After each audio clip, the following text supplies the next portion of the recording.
Takže ľudia, vítajte na Friday Night Smackdown. Takže viete, že moje meno je Ken Vladne a debutoval som na Monday Night Raw. Úspešne som prehral zápas a porazil som Logan Paula. No, takže môj debut začínal skvele. Takže viete, že som nový zápasník pred Romanom Reignsom.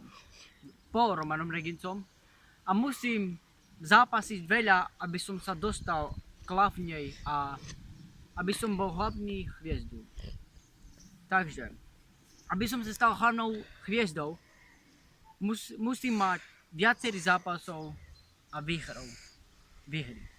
Takže, viete, že zajtra je Clash in Italy, tam bude hlavný tahák Brock Lesnar, zviera, ktorý je späť, keď zautočil na Obafemi, takže zajtra zápas Brock Lesnar vs Obafemi Clash in Italy, ktorý sa uskutoční zajtra.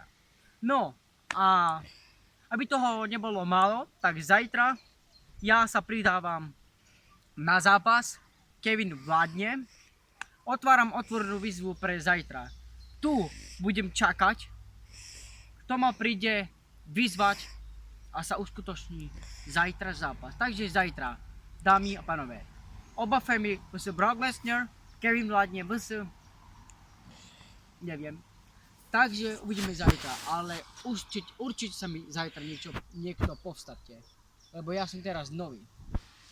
No možno budeš aj ty, takže ukáž, čo v tebe je.